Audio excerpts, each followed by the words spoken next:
right, guys, welcome back to another New Legacy podcast. I got my man right here, Wayne Walsh. We did a crazy workout this morning. The opposing room was freaking insane. That was some crazy physique. Yeah, it's starting to come together. It Yeah. looks, yeah, the good lighting makes a big difference. Yeah, I mean, you've been prepping how long? So I started my cut 13 weeks ago now. Hmm. So it's been dialed in. Another 8 weeks to go until my show. So Wow. long road ahead, but it's been good. We're moving nicely. Yeah, and I know you 2 years ago when I first went to the lab and I saw you. You were training people, and then you started your construction company, and you did really well. Now you have a family, a home. You got the American dream. You immigrated to the U.S., got the American dream within like 6 years. And not only that, through all those times, there was a lot of ups and downs. Oh, for sure, yeah. Um, Very lucky now at this stage of my life. But yeah, there's been a lot of ups and downs, a lot of good moments, a lot of bad moments, like everybody's journey, I suppose. Um, but yeah, when I was in the lab that time, I was working as a trainer. My wife, we just had our first baby, so I needed a little bit more flexibility with my time and stuff. Yeah, And construction, you don't really get that luxury. yeah. So then, yeah, started my GC company last year, over a year ago now, and that's been going really well. So I've been very lucky with that. Hmm. And then fitness is just obviously my passion, my hobby. I work with my wife's fitness company quite a bit. Yeah. So I'm still immersed in fitness. It's a big part of my life, but just my day job has gone back to construction. Where did you like immigrate to U.S. from? So I was born and raised in Ireland my whole life, Hmm. and then I had spent probably 6 or 7 years working as a model back home in Ireland. And then the truth is, I got in a bit of trouble back home. Had some ups and downs, got in a bit of trouble, and needed a fresh start. Yeah. And then there was a hurling team here in San Francisco. So hurling is an Irish sport. It's probably the number one sport back home. And the team reached out to me to come out to play for them for a little bit. So the stars aligned. It was a good opportunity, Hmm. fresh start, get a clean slate, get away from back home for a couple of weeks or a couple of months. I wasn't sure at the time where my road was going to take me. And then, yeah, landed out here, loved the place, moved into a new apartment with some teammates. Everything was going pretty good, settling in. And then at that stage, I was about 6 weeks here when I got hit with a baseball bat. What? Yeah, so that kind of shifted the course for sure. Yeah, just out on a night out and got mugged, got all my shit stolen. Wow. We talked a little bit this morning, and you talk about how you were fighting through some dark times at that moment, and like that was a pivotal moment somewhere in that incident and some of your bad habits or something you said. Yeah, well, I suppose for me back home, I had faced a lot of difficult times. Um, a huge thing when I was 15, my uncle committed suicide, Oh, and that had a huge impact on me. He was probably a main role model of mine, a hero, I guess, for want of a better term. yeah. And him obviously taking his own life had a huge impact on me and my life. And our whole family was impacted massively. And then at that stage, I started to struggle with school, started to become a problem, I Hmm. guess. Um, and looking back now, I was probably going through a lot of grief, a lot of hurt, a lot of pain, a lot of anger, a lot of confusion that I didn't understand at the time, Yeah. and never probably got enough of the help. Or to be fair, I probably wasn't in a position where I would have accepted help anyway. Mm. Um, and a difficult time in general. Like, I mean, I was 15, heading towards 16. You're you think you're a man. You're going through a lot of changes. It's a tough period for most guys anyway. And then that happened, and then, like I said, my path probably changed drastically. I think at that stage, then started to drink alcohol, which in Ireland isn't that crazy at 16. Hmm. It's more, I guess, normalized, more socially accepted. So then probably off the back of that, I would say started to build some poor habits with alcohol Yeah. in terms of using it as an escape or as an escape, yeah, or of a way of dealing with your problems. Mm. And that's a dangerous path, as I found out later in life. Wow. Yeah. Like we talked about this, a little bit earlier too. Like you said, a lot of people look at you before and they don't think you like would have an alcohol problem. You know.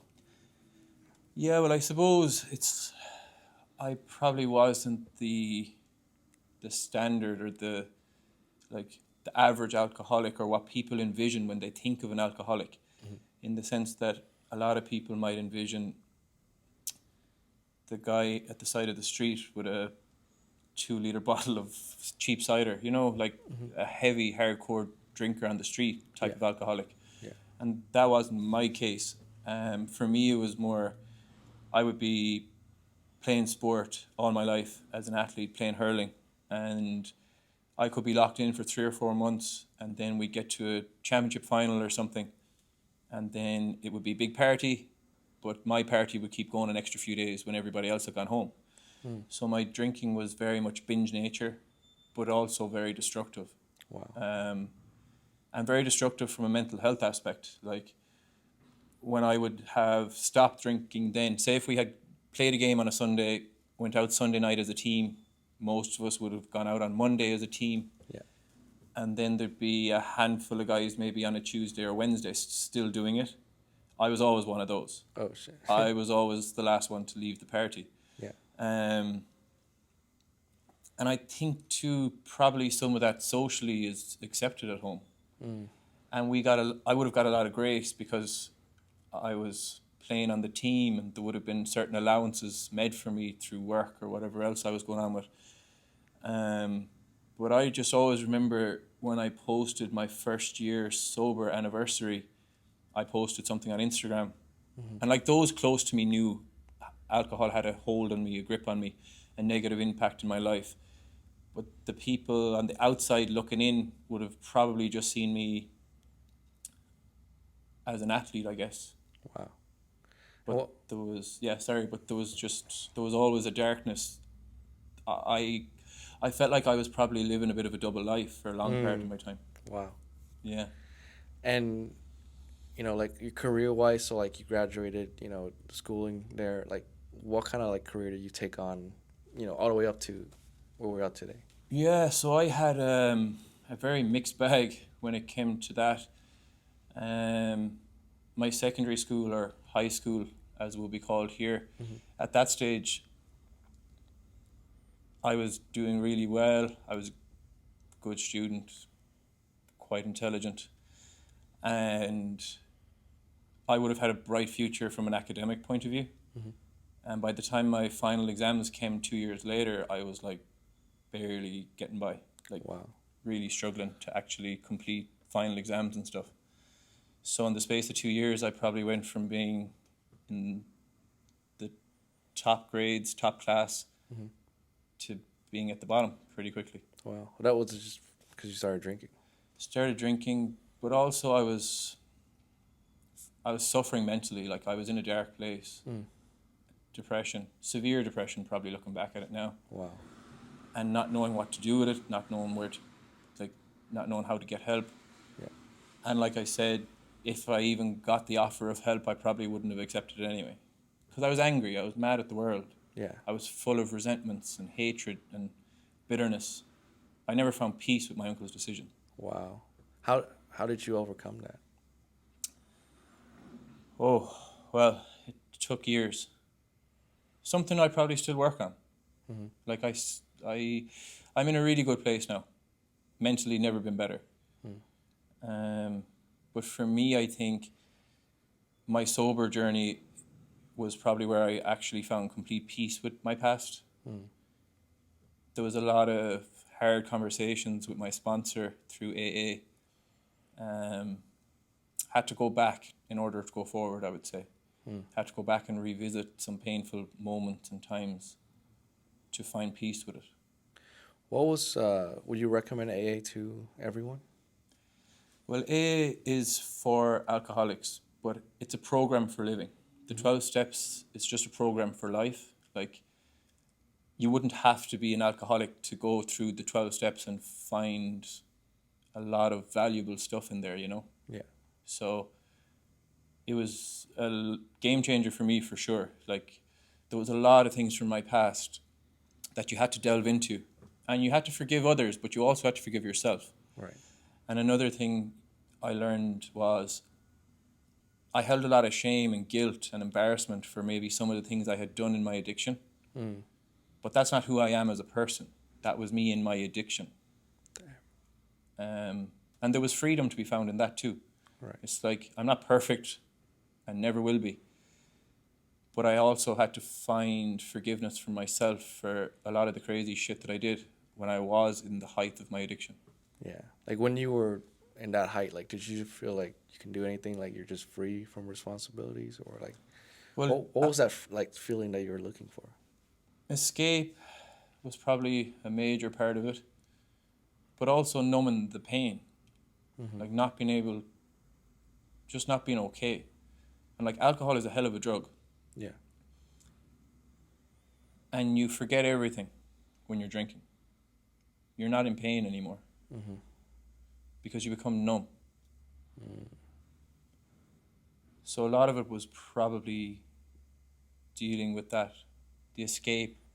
And it was funny because it's like logically I knew on a Friday night that if I go drinking, Monday morning my problems will be 10 times worse. Yeah. But it was worth it to me to not have to suffer the next 3 or 4 days in my head. Damn. So that was probably why I drank for as long as I did, knowing it was as negative as it was. It was actually worth it to me.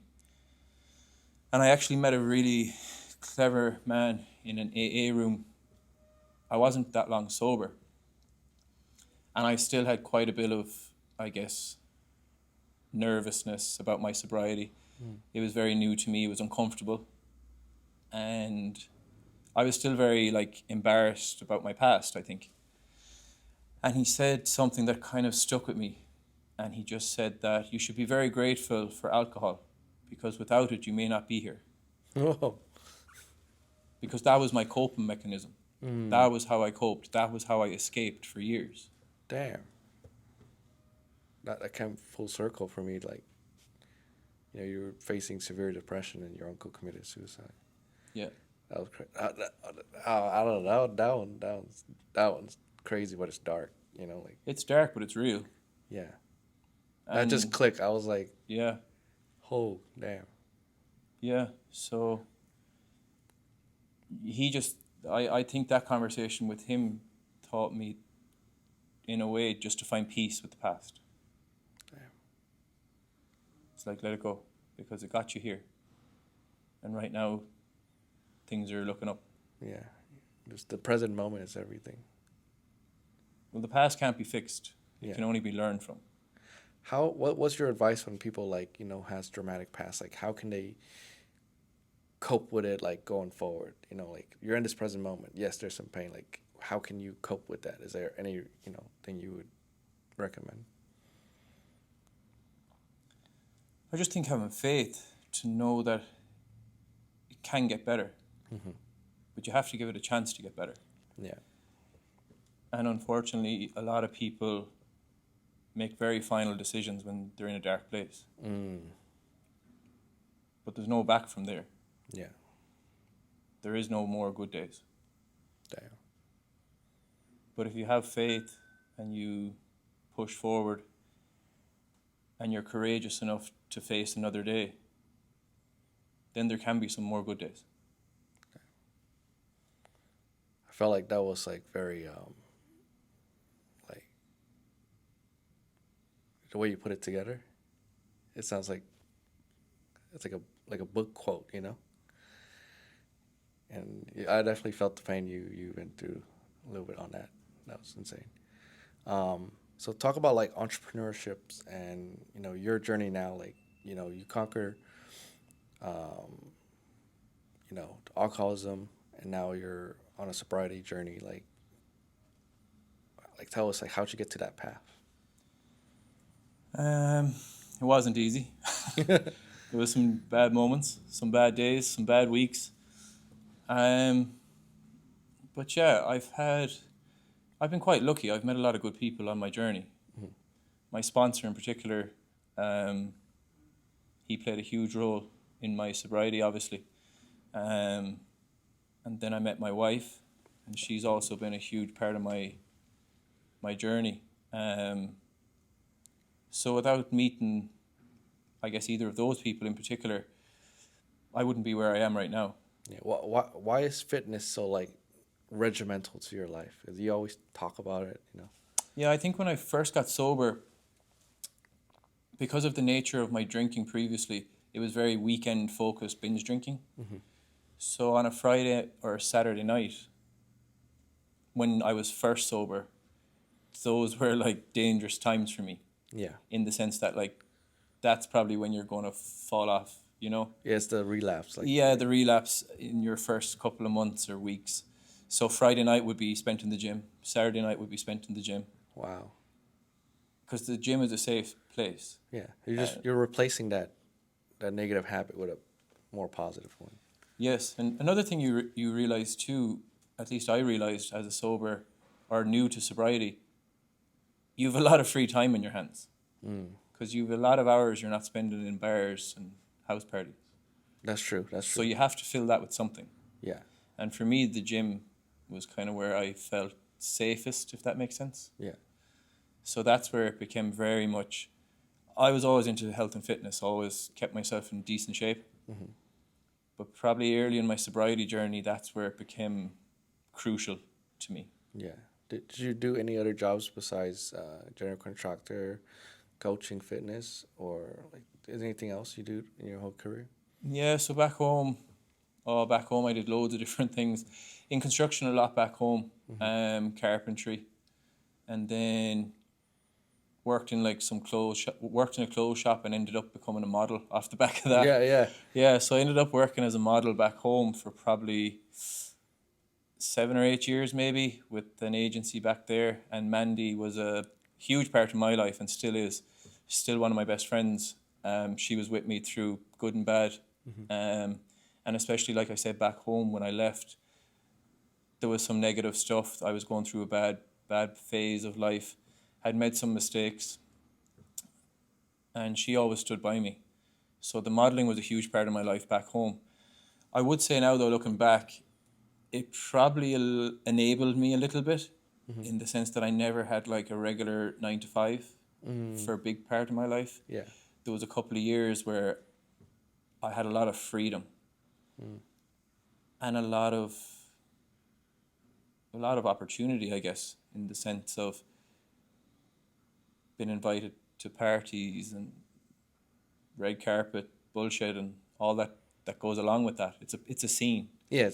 It's a scene, and it's like heavily influenced around drink and drugs, and the party is good but as long as you can leave it as that. But for me, it was always, once I picked up my first drink, I was out of control. Wow.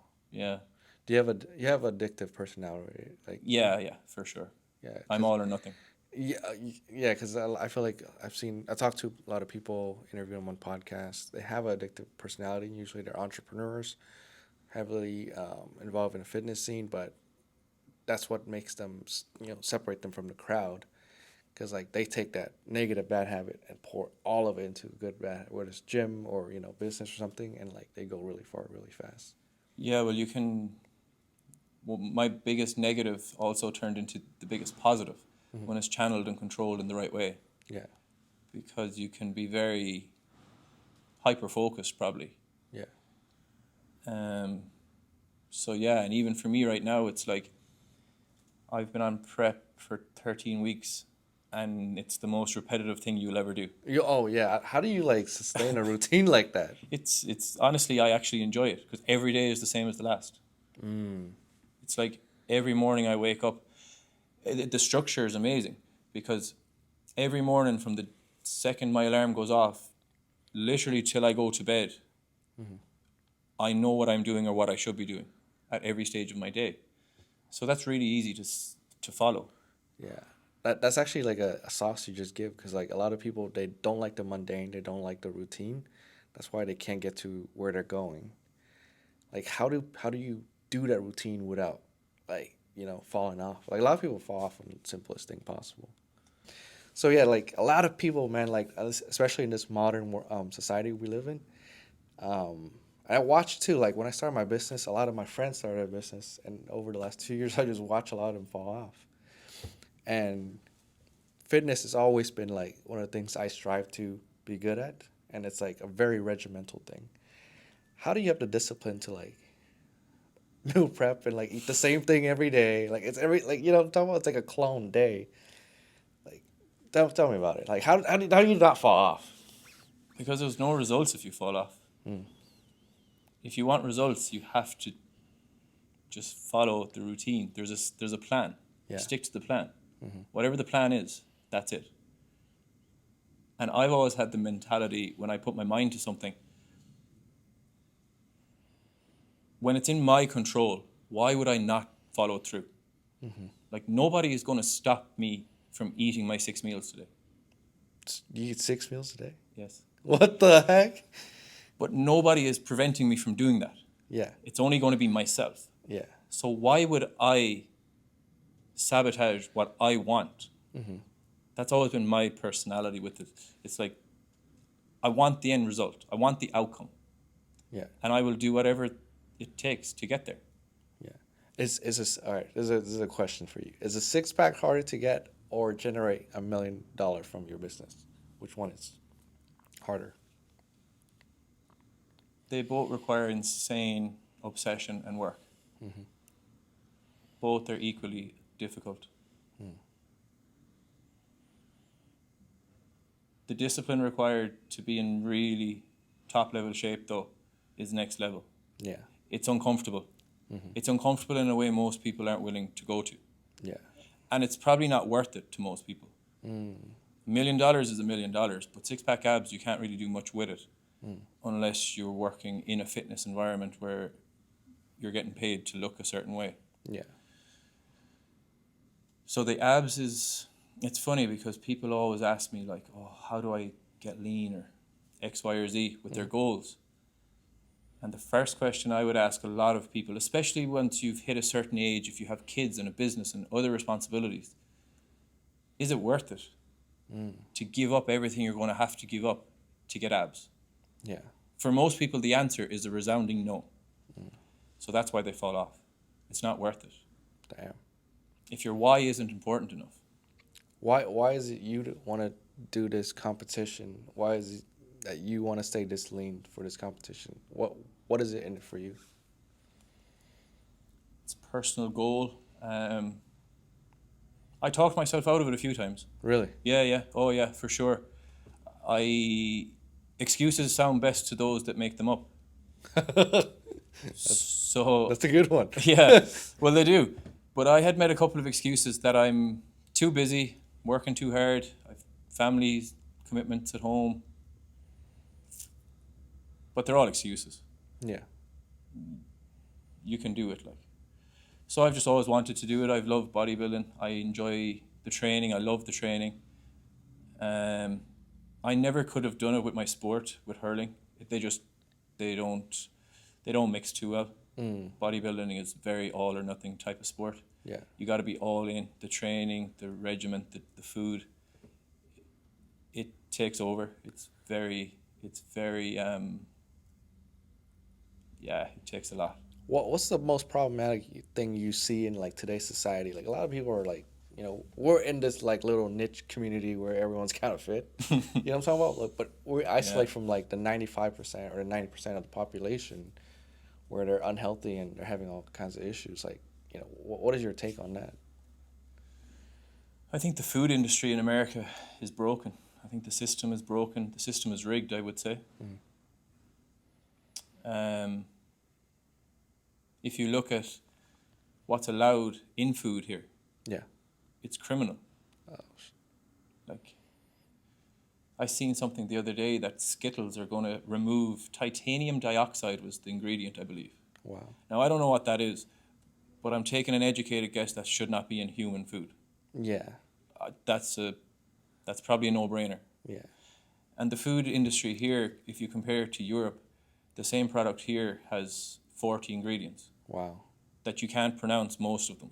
Yeah. The same product on a shelf in Ireland or Europe will have 4 ingredients. Wow. So until that gets fixed, it's really hard to be in good shape. Well, what do you think it is? Is it like the greed or what? Like, Well, let's be honest. There's a lot of gain for certain people. mm, And even right now, if you go to Safeway or wherever you do your groceries, like, I mean, to buy food that hasn't been sprayed with chemicals is twice the price. damn, that's true. Yeah, but why? Like, when did that become okay? Yeah. How do we normalize that? Yeah. How do we get to a place where an organic breast of chicken is $5, Wow. but you can eat something that's been filled with artificial products for 2? Mm-hmm. It's insane. Yeah. It should not be allowed. Well, what is like, on a typical like person's American like lifestyle? How can they make healthier choices and avoid all the nonsense that's in food, like the one you're talking about? I think the number one thing would be to eat real food. Mm-hmm. And what I mean by that is if it didn't exist 50 years ago, it's not food. And if you go to a grocery store, if you stay out of the middle aisles, Yeah. you'll be okay. Because it's fruit and veg, meat, eggs, real food. Yeah. But if you're opening a package and there's 40 ingredients, it's probably not food. Yeah. Like, what do you think? Sugar play a big role in like the health of, diabetes and stuff like that we got going on, or is it like the alternative substance they replace it with? What do you think? I think it's quite complex. But I think you're set up to fail. Really? I think you are set up to fail. Because even since I started my prep, and obviously everything I'm doing now it's too extreme for the average person. It's the other extreme. But I can't eat anything in any store I go to. Damn. There's nothing I can So you just walk around with meal preps all day? Yes, I have to. Oh shit. Because to eat super lean and clean and healthy, I cannot go and buy anything anywhere. Wow. That's the problem. Whoa. What about like meal prep company? You think there's some? There's a couple of them, yeah. That's there's a couple of the companies that do really good meals. Mega Fit Meals is probably the best.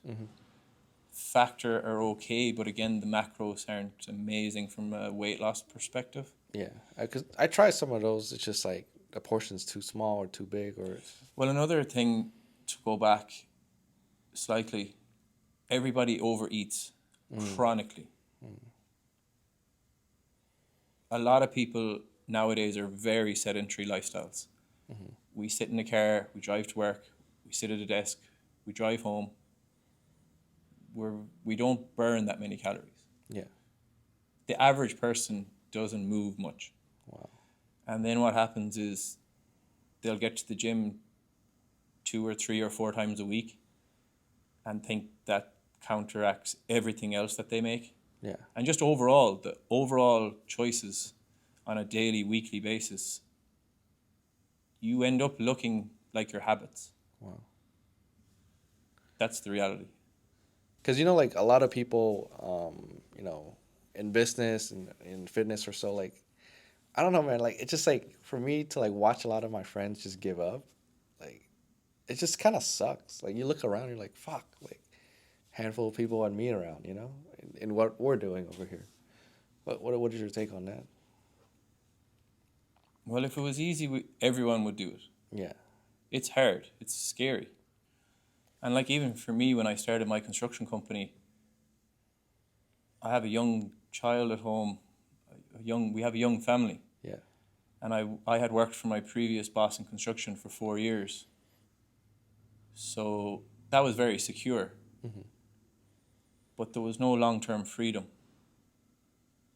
And it was scarier to me to be still doing the same thing in 10 years' time.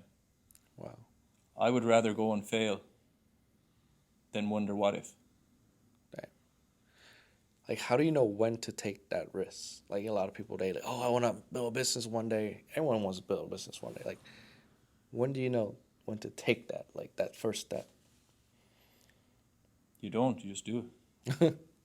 There is no good time. Yeah. You're never ready. Wow. And if you ask me after 3 months, there was days where I thought I'd made a mistake. Damn. But you got to keep going. Yeah. Because what else are you going to do? What's the alternative? A mediocre life. That's it. People love comfort. Yeah. They enjoy comfort. Anything outside of their comfort zone is scary and daunting. Mm-hmm. But that's where the magic is. Whether it be your physique, your career, personal aspirations, goals.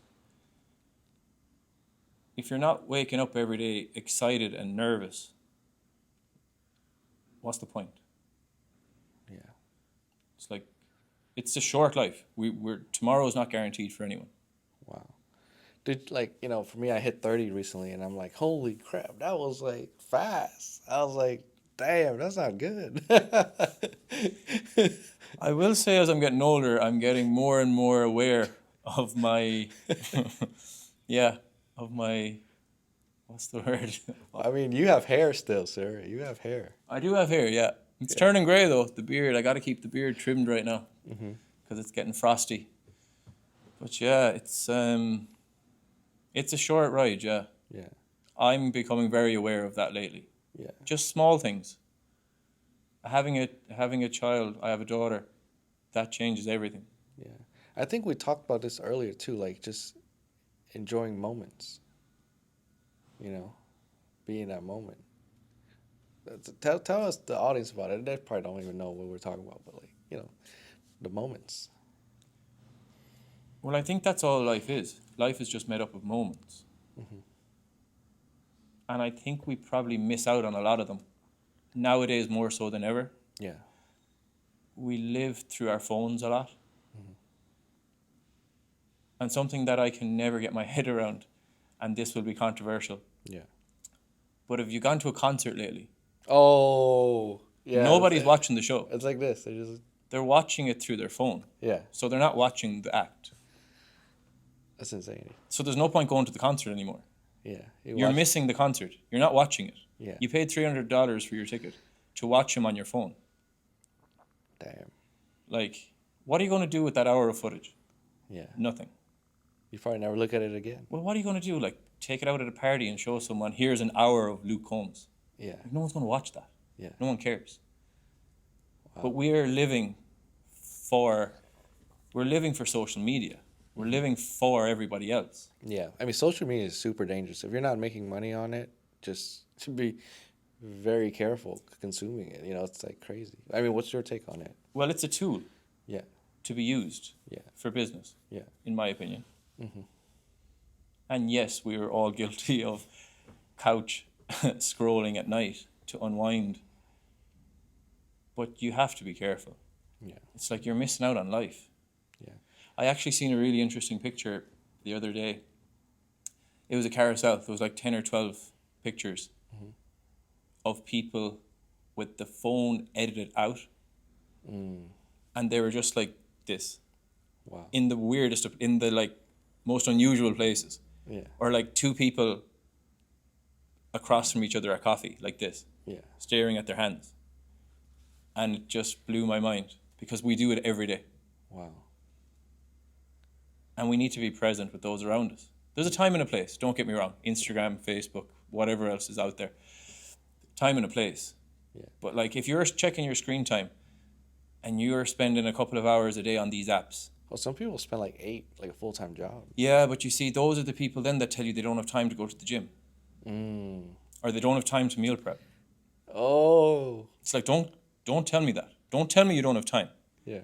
Because if you do, I want to see your screen time.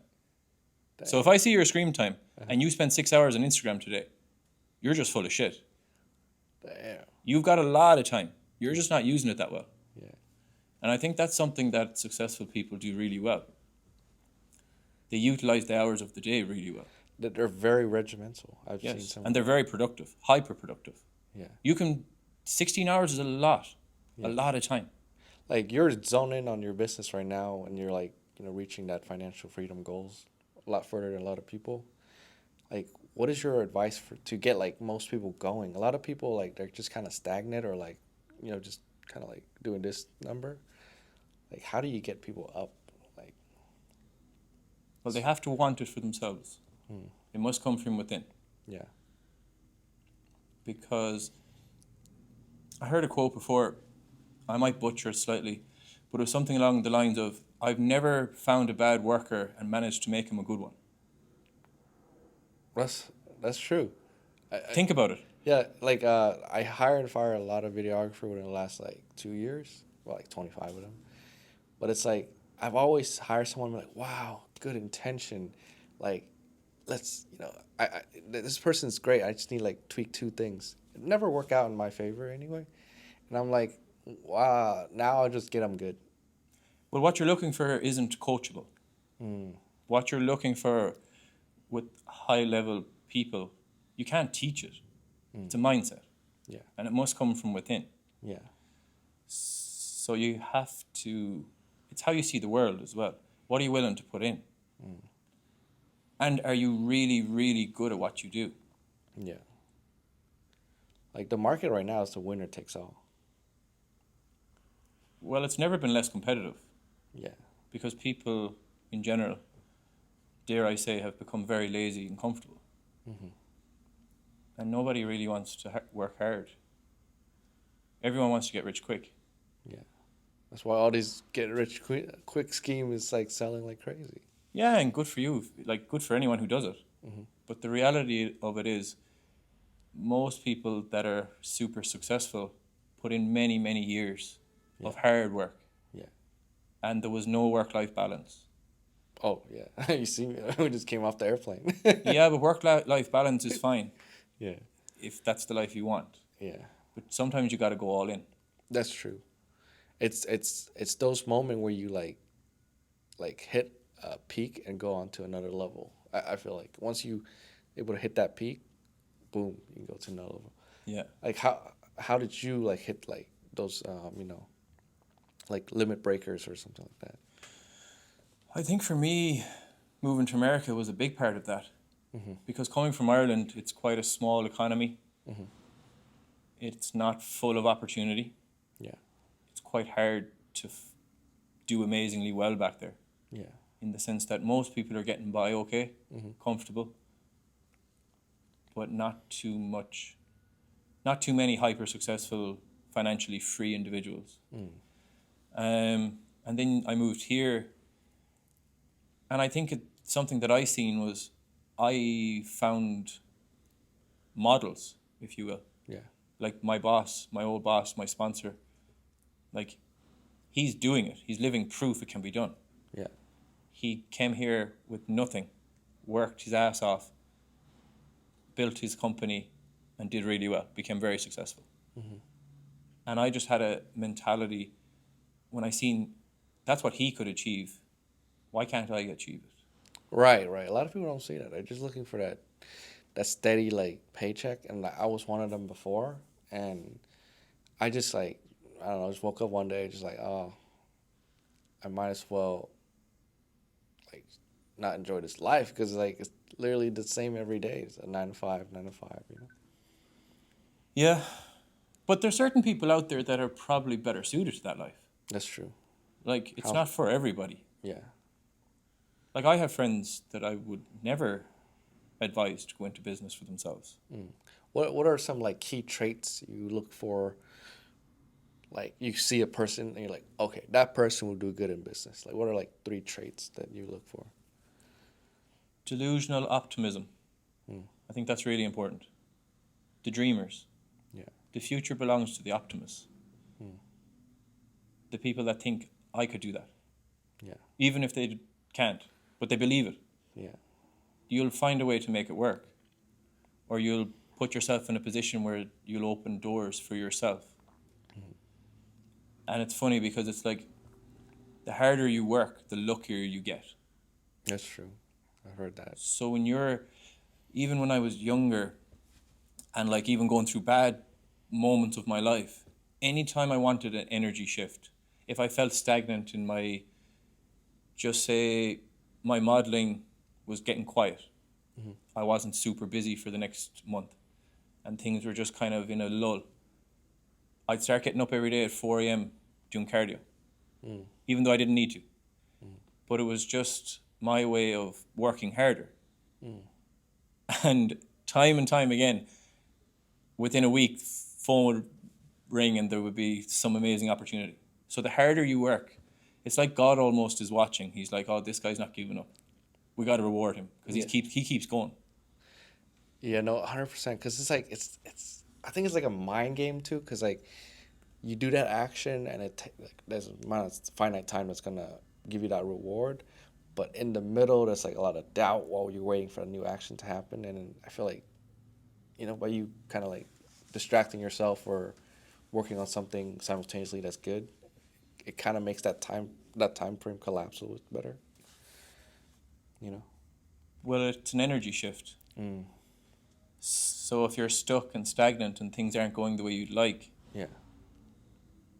like make a shift, do something hard, Yeah. set a new goal, set a new challenge, but do something to change the energy. Yeah. So one of the three things you had is the delusional confidence. Optimism. Optimism. You compare that with confidence, yeah. Discipline. Discipline. There's no substitute for that. To get up every day and do the things that you have to do when you have to do them. Yeah. That's the cheat code right there. Yeah. Just do what you're supposed to do every day. Is there any way to make discipline easier, or is it like it's just a sword you gotta take? No, everybody, it's just like, it's a sour medicine. There's no nice way. You just got to take it. Damn. There's no easy way. I know, that sucks. Yeah, but that's why it makes it sweeter when you succeed. That's true. Yeah. Man, that's crazy. Okay, what's the third one? What's the biggest for you? Faith. Damn. Believe in yourself, belief in your dream. God wouldn't have planted the seed if he didn't think there was something there. During your toughest time, did you pray, or did you? Oh yeah. The last time I ever drank, that morning when I woke up, I got on my knees and I prayed for help. Wow. I was defeated, but I needed that. You need rock bottom sometimes. Damn. There's power in rock bottom. Ironically, it's a moment that sticks with me probably forever, but I'll never forget it. What was a rock bottom moment for you? I couldn't keep living like that. I couldn't continue to exist living the life I was living. Damn. So I had to make some big changes. Yeah. Because I wouldn't have survived the other way. Yeah, because I do enjoy. Oh, I'm enjoying this conversation. Yeah, I do enjoy like I feel like I get to live many lives by seeing through many different perspectives of people. And a lot of people I interview, they're successful, they have a great family. You came to America within 6 years, achieved American dreams, even though you were like robbed. I got robbed last month. Yeah. But like a lot of Americans, that dream never become true. They get lost in the journey along the way. And I don't know, I just feel bad. Like, I don't know, like for me, I'm very compassionate, I very care about people. And just kind of sad for me to see that.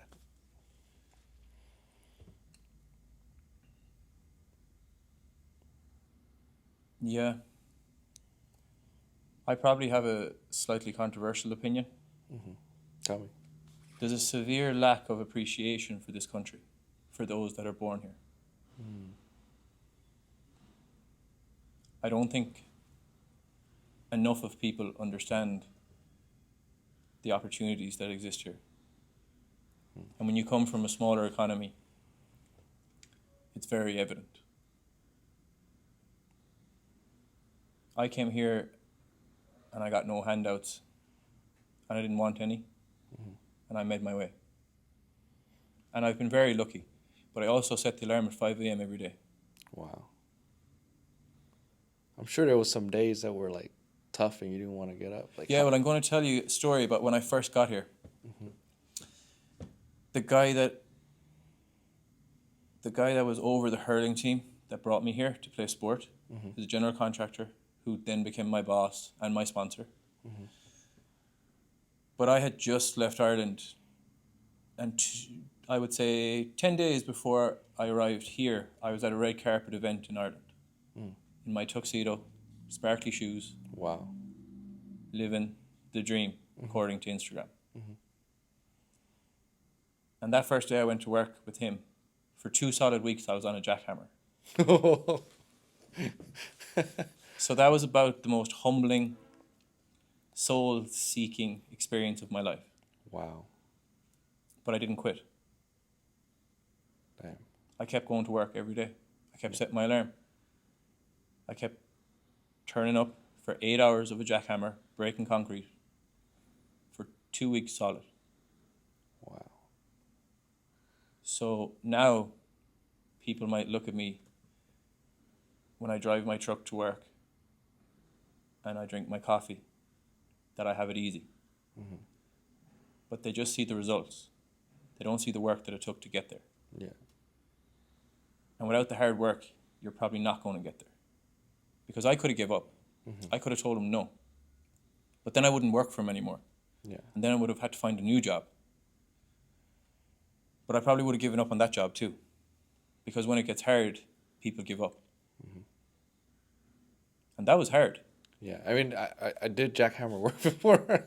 Oh, it's shitty. Oh, it's horrible. Yeah, it's about the worst job on a site. Yeah. But it was a test.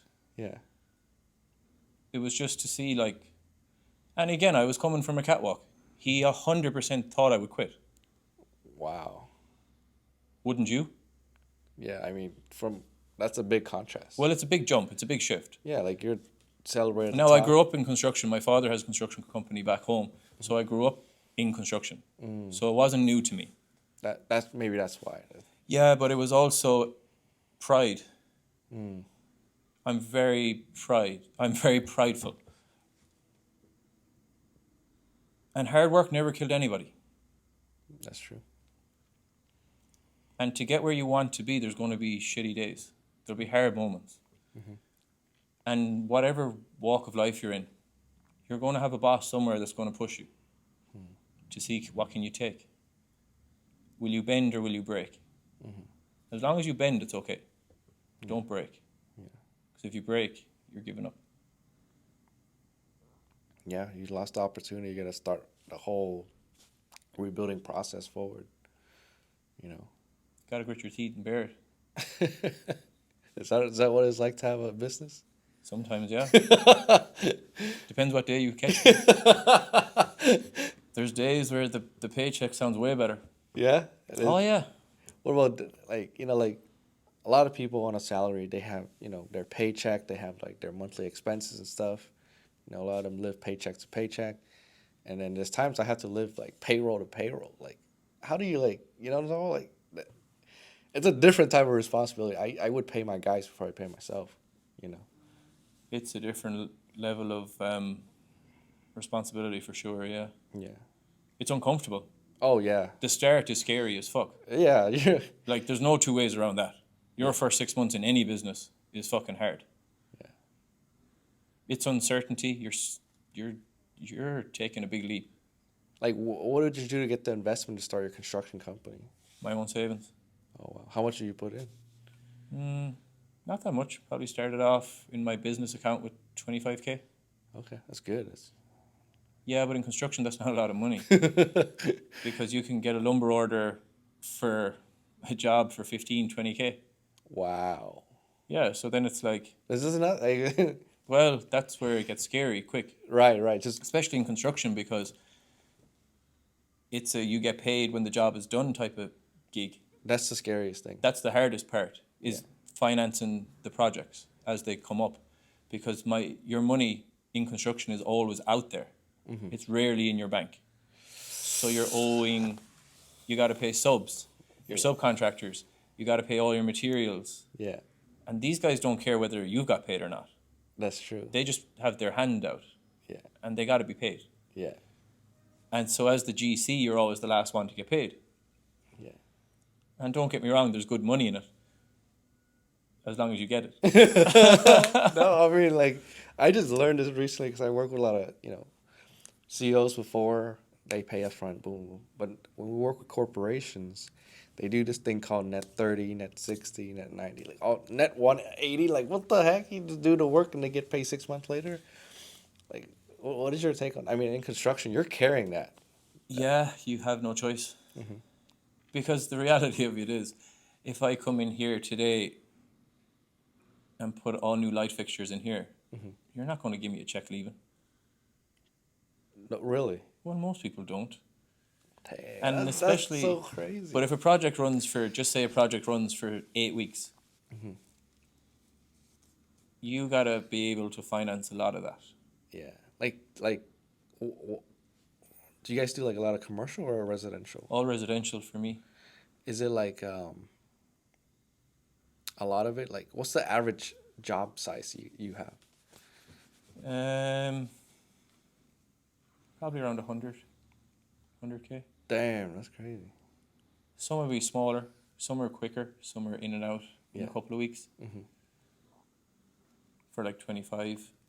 Then some bigger ones could be 250, 300 for a couple of months. Yeah, I feel like me, I'm not comfortable doing the net 30, net 90. Like what you're doing, I mean, I give props to you. That shit's freaking, like I get triggered by just hearing that. You gotta have faith. Yeah, I was like, oh, like you're financing a lot of people, but like, how Yeah. do you have like the balls to do that? That's fucking insane. I didn't even know that. You have to. Yeah, That's the role of a GC though. That's part of the game. It's all also the business I'm in, like the construction, the GC, it's so intense as a GC. Because you're kind of the point of contact for all your subs on a job. wow. So electrical, plumbing, HVAC, countertops, cabinets, everything runs through me. But I enjoy that insanity, if you will. Yeah, I like my insanity too, but I don't like the net 30, 90, 60. Yeah, you just have to live in hope. That's crazy. That's a lot of trust, but I know like that's how that industry works. Yeah. And yeah, I mean that's freaking insane. That's Well, it's quite unique. It's probably very unique in that way. yeah. And then as your company grows, like me as a new contractor, I have the same problems as the biggest contractors in the world, in the sense that their money is always tied up in the next project. Right. So whatever profit you make in the last one, It's already in the next one. you're already pumping that back into into the next one that you just started. Right. That's kind of the scary part. Yeah. But also, like, you have to be careful. You have to, especially now that I've become a bit more,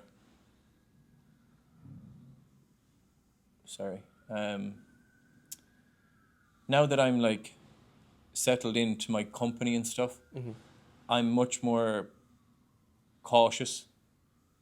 When I started off, I would have said yes to any job. Right. Because you needed the work. Right. Because you need to get going, you need to get your name out there, you need to get it rolling. Whereas now, homeowners interview me, but without them knowing it, I'm also interviewing them. Now you kind of pick and select your client. Well, now if I get a red flag, it's like, no, this project isn't for me. Yeah. And some of the best jobs you do will be the ones that you refuse. Oh, Because you don't know what kind of hardship you're going to miss out on. that's true. So you got to be careful. You got to go with your gut sometimes too. Yeah. And if you meet a homeowner and there's a couple of things that don't sit right with you, Yeah. you got to trust that instinct and let it go. Wow. Damn. So, well, in terms of lead source, like, what's the secret sauce? Like, how are you able to build your business so fast? I mean, I saw you from the start, and you're like, let me get this right. And now you're here, you're like, hey, I'm almost free. Peace, I wish. If I got all my bills paid, maybe. Word of mouth. be really good at what you do, I think. Mm. Even lately, I was with another contractor in the city, an Irish guy, very clever, been around a while and a lot of properties and investments. And I showed him some of the work we were doing, and I could tell he was quite shocked. Damn. In the sense that he was like, "You're doing really nice stuff." Yeah. And I was like, "Yeah." So if you're really good at what you do and you do good work, every job I've done has almost always turned into another job Wow. through word of mouth. Yeah. And then good community, couple of realtors who are friends of mine. Well, they've become friends of mine. Yeah. Started doing a couple of small things for them to help them out.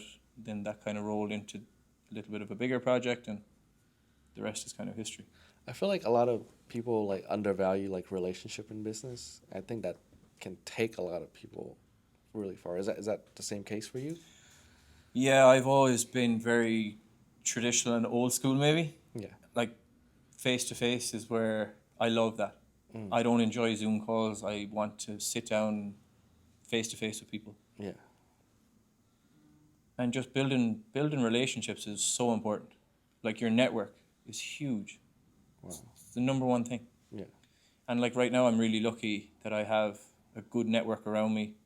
Yeah. I have somebody to do everything, you know. Yeah. All my subs are really great guys. And that makes everything easier. Yeah. But that's like it took a lot of trial and error to get to where you're at. Oh yeah, there's been good days and bad days, and we've had fuck ups, and you just keep going. What's the biggest fuck up you ever had, if you don't mind sharing?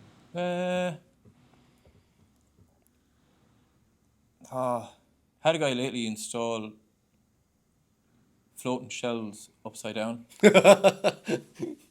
Yeah, that was I feel like I mean very avoidable now, to be honest, yeah.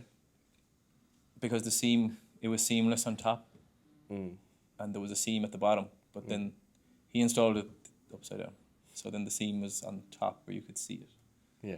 So I had to order those. So that was a painful day, shall we say? So as an entrepreneur and running like a team and stuff, what are some like lessons or advice you had to learn the hard way that you can share with the audience in order to get them to need to go where they want to go a little bit faster, a little bit better? You need to be careful who you surround yourself with. You need to have people around you that you can trust. That's a huge thing. Having good people around you makes everything so much easier. That's in every walk of life, in every business. Yeah. The people around you are going to make or break you. Yeah. I feel like as I was growing my business, I don't know if it's the same for you, but a lot of people kind of just latch onto your business and take from it, And like, how do you identify those like characters? Construction's a bit different. It's not glamorous. That's true. Yeah. It's hard work. There won't be too many guys calling you to like. It's different for you. You're doing cool shoots and stuff. Yeah. Like, I get so many people latch onto my shit. It's like but there ain't too many people that want to go frame a house. That's true. So I didn't have that to deal with. That's maybe it's industry specific. I think so. You have a very glamorous, I suppose, type of business. Yeah. In the sense that it looks fun. Like it It looks cool. fun, but it's like what you're saying. Like it looks fun on the camera, but behind the scene we're working our butt off. Oh yeah, that's not to diminish the work that goes in. Yeah. And the stress and the pressure. A lot of people think it's easy. Yeah, but it's easy until you have to do it. Yeah. It's the same as a contractor. Everyone sees you drive around in a nice truck and drinking your coffee, and they think, "Oh, that guy is living the dream." But they don't see the stress and the pressure and the headaches that you're dealing with, or your phone ringing 50 times a day. Wow. Nobody sees that. They just see the outcome. They're not jealous of the work you did to get there. Yeah, You know what I mean? Yeah. They're not jealous of the stressful days, the 16-hour work days at the start. No one's jealous of that shit. They're all jealous of the nice truck at the end. Yes, you're right. Like a lot of people are just jealous at the end, but like, what is your, next goal for this upcoming year? So I'm working on a couple of things right now. Obviously, I have my show in 8 weeks. So I'm very locked into prep right now. Yeah. It's very regiment. And then from a business perspective, it's just keep rolling. Have a few nice projects going on. Just keep growing. just keep doing a good job. Where do you see yourself in 5 years? I'd like to be able to play a little bit more golf. In 5 years, probably start to build out a real estate portfolio. Mm-hmm. Put some properties together, maybe. That's the long term. Like Yeah, that's the long term. Yeah, the passive income. passive income. I think that's important as you get older, Yeah. because not for the income itself, but just for the freedom. Mm. I have a daughter right now, and we're expecting our second child in January. Yeah. So I would like to be in a position where I get to spend time with my kids. Mm. The freedom to do that. Yeah. I think that's worth more than any paycheck. All right. So before we close out this podcast, I always ask all of my guests this one question: is if you can give the message to the world, you got one message to the world. What would it be? What would your legacy be? There's always hope. You got to keep going. Because even in your dark moments, as dark as it gets, there's good days ahead. They have to be earned, and it might be difficult. But if you keep going, there's help out there. You just got to keep going. You got to be relentless. You can't give up. Wayne, thank you so much for being part of the show today. If you guys want to get in contact with him, we're going to put his Instagram and other contact info right here. You're on a mission, and I get to watch you from 2 years ago, and just like you achieve your American dream. I'm still working on mine, but you achieved yours, and I can't wait to see where you're going to take, next. And you kind of do it in style, which is cool. Because, like, when you told me, you're like, hey, I'm actually fighting through, like, depression before, I'm like, dude, you're too good looking to be, like, sad. Like, you know what I'm talking about? Believe it or not, Yeah, but it's like you never know. That's another thing. You just never know what the guy beside you is going through. Yeah. You never know what people are going through. Yeah. And, like, how often has somebody committed suicide and everyone would say, oh, he's the last person I would have thought? That's crazy. I don't even know what to say. That's true. But it's always the guys that just keep pushing on and make everyone else laugh, but they're struggling quietly, in silence. People struggle in silence. They don't struggle loudly. People do well loudly. Damn. Like everyone posts the highlight reel. Yeah. They post the good days. They post the party. Everyone posts Saturday night. There isn't too many people who post a Monday morning when they're hungover and depressed. Wow. That's a side of people you won't see. Yeah, I think that's the thing you mentioned before, too. That's why you got to be humble and be careful. But you can't let any of it get to your head. You can't let any of it get to you. Because even your success, it's like, it's amazing, but you got to keep going. You got to be grateful. Like, live for it. Enjoy it. And enjoy those around you. Like, enjoy the people. Enjoy the journey. Because the people around you, that's everything. Wow. You're never going to be on your deathbed when you're 80, 90 years of age and wish you'd worked harder. You might wish you spent more time with your kids. Damn. Because we've lost sight of what life's all about. Yeah. Life is about people, relationships. Everything else is meaningless. The stuff will all be forgotten. Yeah. Think about it right now. In 100 years, you will be nothing but a picture, maybe. Yeah. I'll be the same. I'll be a story for my great-grandkids. So you got to enjoy it. Yeah. Gotta enjoy the present moment. For sure, that's all we have. None of us promised tomorrow. That's so crazy. I don't know. I'm so thankful to have you here. Like, the conversation we had. And there was some turns I felt the energy in the room, like, shifted. I don't know. It's, like, kind of like cool experience. That's why I like doing podcasts. I like, connecting with people and sharing stories. It's, like, crazy. It's like a movie, but I get to see it in real life, Yeah. Well, like we said before we started, it's like, it's just real. It's life. It's just my story, Yeah. You don't have to prepare. You don't have to write anything down. It's just, you're just talking about your life. Yeah. And it's very real. Yeah. Well, I know a lot of people is gonna get a lot out of this podcast, and thank you for keeping it real and taking time out of your busy day as a GC to share the journey. And I can't wait to see where you're at this time next year. Here's hoping. I got to go and put my work boots on. Appreciate you, brother. All right, man. Thank you.